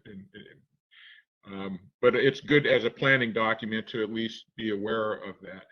Now, it's kind of knocks your socks off when you look beyond 6 years in terms of all of the unfunded challenges for Parks and Trails. I think it was over $100 million unfunded, 120 million or something. It's kind of daunting to look at that, but I guess really just need to be aware that there's a lot of infrastructure in Parks and Trails, that's needed over time, and the challenge is how do we put something together to, help accomplish that. So in any event, thank you to the people that have agreed to join the steering committee. Ruben is the only one, and Zach both. Thank you both for agreeing to participate on that, and Danielle will be joining us as well. I haven't really established yet in terms of meetings and information. Basically, my expectation is that I'll probably share information with you as it becomes available, so at least you are up to speed on it. And at some point, I'll put together a meeting for us to have in a steering committee so we can start getting some input from you about some creative ideas of things to share on how we accomplish some of these unfunded items. I don't anticipate we'll probably have a meeting until November, be my guess. Need to have at least a couple more meetings probably in this task force before we get down to needing to really get to the nitty-gritty of making some recommendations. So just wanted to at least give you some timeline, and I'll reach out to you separately to set up something. But that's a bit of an overview of what we talked about in this last task force meeting. And then I will share with you in each one of our board meetings in my chair report kind of an overview of what those meetings consisted of. So at least you have a general understanding as this process continues throughout the year on what's going on. So more to come.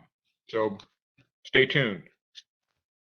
So that being said, it's time for Ryan to share with us a little bit about what's going on with the Youth Advisory Board. Yeah, so the first thing I'll talk about is a great meeting that some members of the board had with Jeff. So I think just a couple days after our last Parks Board meeting, Jeff stopped by and we had probably about a quarter of our board there to just really reflect on how the past years of the Youth Advisory Board have gone, both during COVID and before the pandemic, and sort of think about what we wanted our mission statement to look like and how we wanted to structure ourselves moving forward into the new year. And so we sort of came out with a model where we're going to have two committees, one being action, which we sort of consider the party planning committee. They do a lot of the fun events that you see in the rec guide, and then also a group centered around advocacy. And so that's a lot of social justice, environmental, mental health. They do a lot of work with that. And then community service work sort of integrated between the two groups as well. And then we also had our first meeting last week, which was really exciting to see. We have about 10 new members this year, so getting to meet them. And we really spent most of our time just getting to know each other. We spent some time brainstorming events. Something that came up was possibly collaborating with the Parks Board and the new Parks Ranger on sort of a guided hike or something along those lines in a park. And so hopefully I'm pulling for that one to happen. And so, yeah, that's where we're at. Thank you, Ryan. And you're still with us until you graduate, right? And what's that, next spring? Yep, June 2022, and I'll stick around until I actually leave and fly away. So probably through August. Good. Well, we really appreciate your joining us and the information that you just gave as well. So thank you for that. So Jeff, hey, I left you a whole 10 minutes, man. That's more than what we had originally planned on. So you are gracious. No, thank you. That's great. Ryan, that was an energizing afternoon for me too. It was a really, really fun time with just a great group of students, middle schoolers and high schoolers over at the community center. Loved it. Brad, thanks for the overview and just for your raising your hand and being part of that really important sort of long range capital funding conversation that it's important. And I guess the only comment I would add is that Issaquah is not alone. And I think it's really affirming to take a look. We're not alone, as many other cities face this exact same thing. Aging infrastructure, competing needs and community priorities for capital reinvestment and capital investment often outstrips the funding available. And so the only way to really authentically look at it is to be able to honestly look in the mirror, right? And say, boy, how do we want to fund this? So appreciate you being part of that and the rest of you park board members who are wanting to take part in that subgroup. Important work as the city looks long range. A couple updates I have. One related to the pool. You might recall As I updated you on our work plan items for the year, one of our big work plan items was beginning to engage in conversation with the school district about the Julius Bohm pool and the capacity of the pool. And as the school district's planning a 4th high school coming, wanting to get their attention as to, hey, that pool's not getting any bigger by itself. We already have 6 teams that compete and practice at that pool, as well as our community uses. So through those conversations, we are embarking on some partnered work with the school district.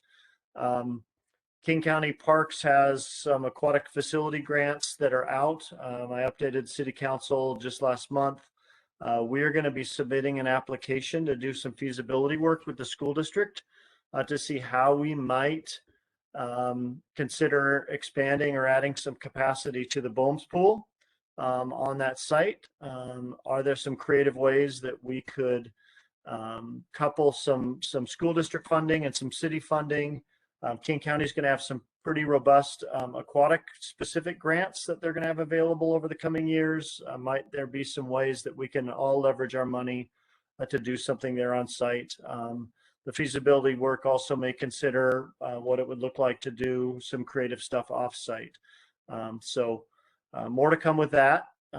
That feasibility work will really hopefully set the stage and determine, boy, is there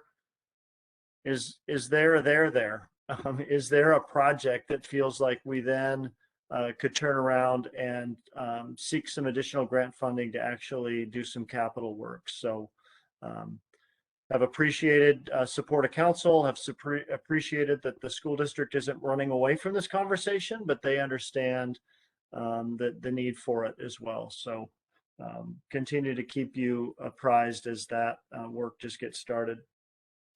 A really quick update on Hillside Park. So as you know, we began engaging the work with both Blackberry, but also Hillside Park. We had a wonderful, remember that one in-person meeting we had where we saw each other in person and not in squares in July. A really great engaging conversation with the neighborhood at Hillside Park. Through that meeting and conversation, got confirmation from not only the neighborhood, but also the mayor's office that we are going to pursue mitigating and relocating that wetland, and then really designing and establishing that playfield as a playfield. Work is already underway. There's some really important work. We actually have to wait for the rain to start falling. So Jennifer has lined up some geotech work and some wetland work to do the needed analysis on site as the moisture starts to come. So that analysis work is underway, will be underway in the coming months on site. We're also beginning to do some establishing criteria of identifying potential sites both within the 40 acres of Hillside Park as well as other options throughout town where we could mitigate for that wetland and do it criteria that will sort of look at cost, environmental benefit, and a number of other factors to help us determine a location that makes the most sense. So as we get some of that initial work going, we'll be coming back to you as park board and certainly keeping the neighborhood informed as well as that project will get going again here in the fall.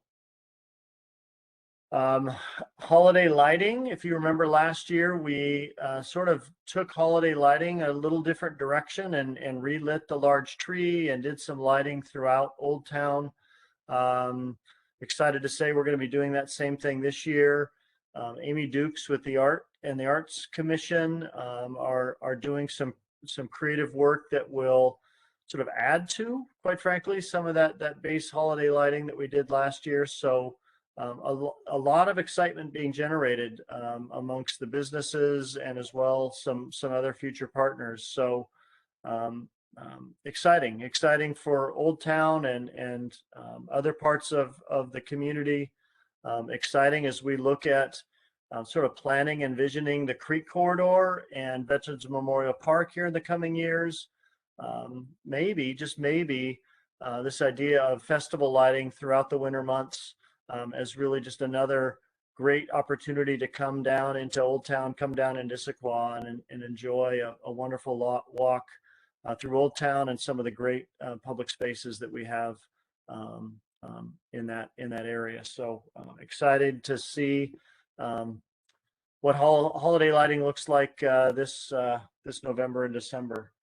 And then lastly, just to let you know, Peter Walters, Ryan mentioned our park ranger. Peter Walters is our park ranger, has been out in our parks and trails here the last several months. It's been great to get feedback from the community as we've really been launching and shaping that program.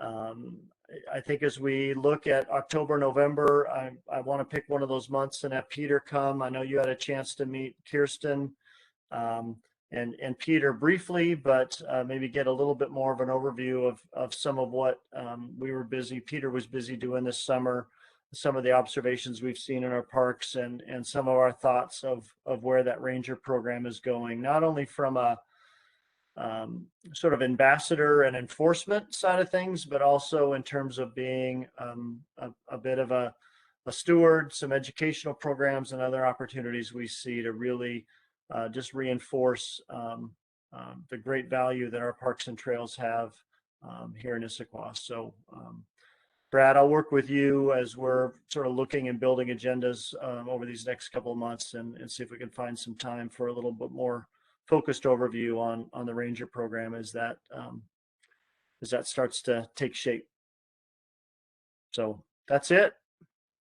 Thanks for that, Jeff. You know, I'm talking about Peter. It would be nice at some point to actually maybe do a little video production or something with Tim, you know, to put Peter out in front of the community, because I got to believe that there's a fair amount of people that don't know of that new position and or of Peter's existence unless they happen to run across him in one of our parks. But it'd be nice to put something in the Issaquah Insider or something beyond just our park meetings, you know, to give some attention to him because it's a great program. And I think when people are more aware of him, you know, they'll embrace that. So. Yep. No, it's a great idea. Great addition. Well, wait, he's getting his formal hat. He's getting. Oh, we got to have that. Brim. So we need to wait for that to arrive before the video. Yeah. The formals. Yes. Thanks for all that, Jeff. Anybody have anything else to add? Other business announcements? Ruben, you got something? Yeah, I just wanted to clarify the next meeting. The date. Next meeting, October something or other. Well, it says 28th there, but that's a Thursday, I think. I'll It defer. would be the fourth Monday, so October 25th. Gotcha. Okay. Is Okay. yep. Gotcha. Okay. It must have been the same thing that hit Jennifer on that extra year of development of Blackberry Park. Must have influenced Melissa at the same time. So. I just love my job. Just wanted to keep going. Supply chain issues. We wanted to give a broad, but no, yeah. I just, You were trying to avoid me. it was a test. Wow, I'll triple check my spell check next time. Any other business or announcements from anybody? Not seeing anything, so we're right straight up on 9 o'clock. We did it. So thanks for everybody's showing up and participating, and we'll do it again next month. And here we are into fall already, so enjoy what sunshine there is left. I plan on it. So I've got at least some showing up again next weekend. So enjoy what you can. So for that, meeting is adjourned. Thanks, everyone. Appreciate it, everybody. Thanks so much. Have a great night. Night.